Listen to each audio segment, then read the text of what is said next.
Now, when I used to think of the Chiefs, I thought of Tom Bahali and Justin Houston. I thought of Alex Smith throwing screens to Jamal Charles and Jamal Charles taking said screens 50 yards to the hoose. That was my childhood.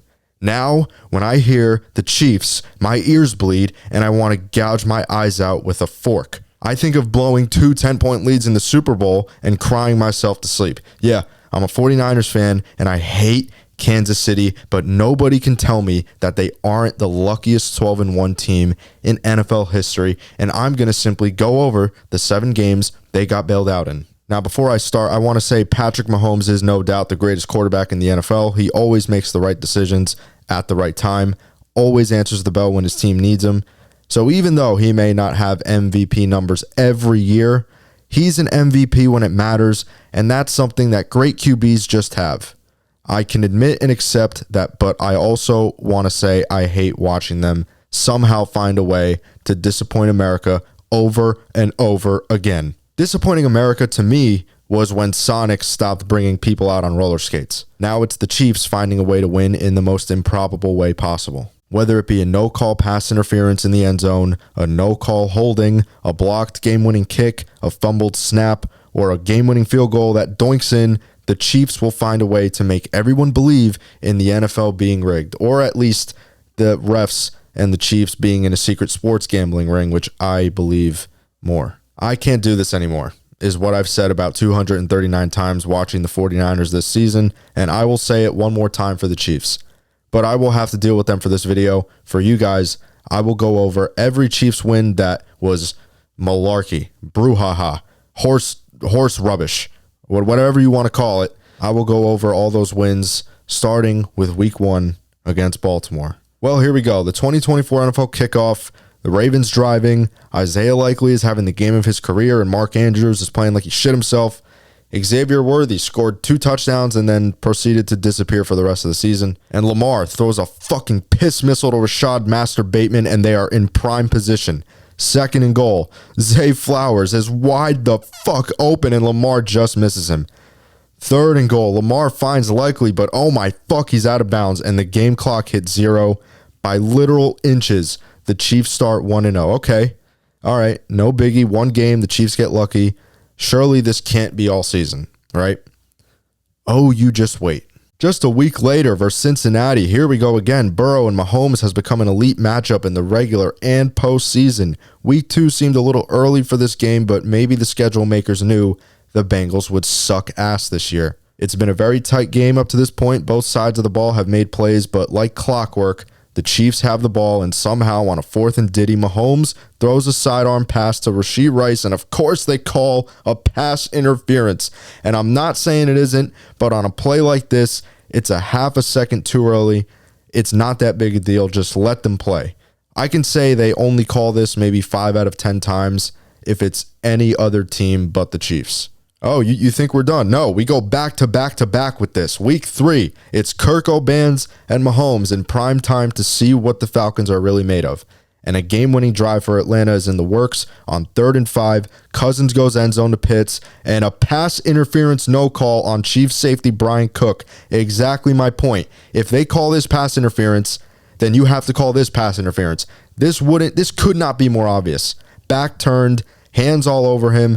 I mean, you got to be jerking me off with this, dude. And that's not all. That's not the end of it. The Falcons would get the ball back with another chance to win on 4th and inches, and they make their best player run laterally for 10 yards to pick up inches.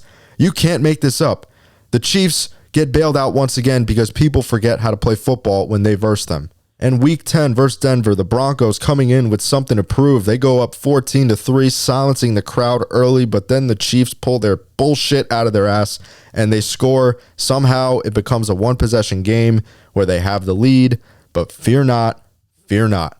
The Broncos with a chip shot game-winning field goal from 35 yards to win by a point. Kick to win it.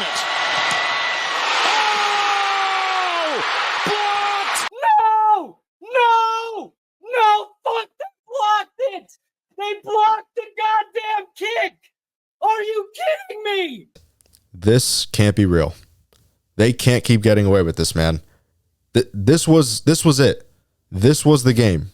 The moment where I started believing that the NFL is rigged right here. This was the moment. Now, week 12 versus Carolina, the Panthers moments away from pulling off the upset of the year, and then they forget how to tackle, and Mahomes does this for the 40th fucking time in his career. Tight ropes the sideline.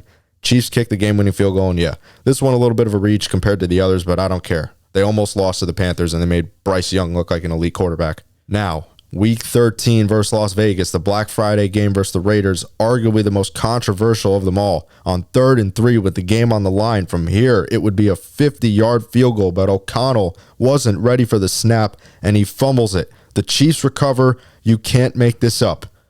But wait, there's a flag. There was an illegal motion, an illegal shift. I don't know why they don't just call it a false start. They throw the flag, but it doesn't stop the play, and the Chiefs' recovery stands. And from my understanding, from what I've read, they couldn't call it a false start because the players had to have been set first in order for them to do so, which they were not. But like I said, it's like a matter of milliseconds once again. I've never seen an ending like that. So once again, it just makes me question what exactly the call is here for moments like this, because we've never seen these kind of endings, and the Chiefs kind of just seem like they're getting bailed out. I don't know. I'm not a scientist. So once again, KC wins on an insanely improbable play, or mistake, I should call it.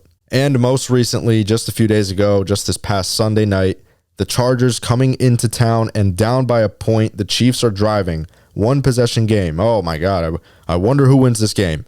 I'm sure they won't find a way to barely win. For the Chiefs.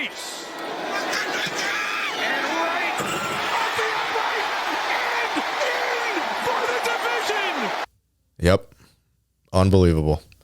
The Chargers' reaction right here, I mean, I have no words. The feeling of defeat, knowing how much this team has won by bullshit, knowing that you could have stopped that. It's like, how does this just keep happening? I know every player, everybody in the league is thinking that when they're watching Kansas City. It's just ridiculous. They're the worst 12-1 team I've ever seen in my life. Brutal. I mean, I hate to break it to you too. This is going to keep happening. I don't know how many times. I don't know if they can do this all the way to another Super Bowl. God, I hope not. But they will find a way to win in the final seconds where they block something or the refs miss something, or it's bound to happen. Again, the one thing in all seriousness, we just have to keep them out of the Super Bowl. I can't stress this enough how much I do not want this to happen. If the Chiefs make the Super Bowl again, the outrage will be insane. Fans will crash out. I will crash out. I will crash into a tree.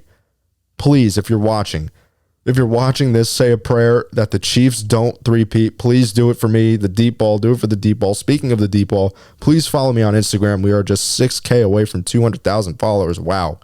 Thank you so much for watching. Go Niners. I'm from New Jersey. Cannoli, Tony Soprano, Bruce Springsteen, Atlantic City. Have a good one. Your sister's ass. Goodbye. Love you.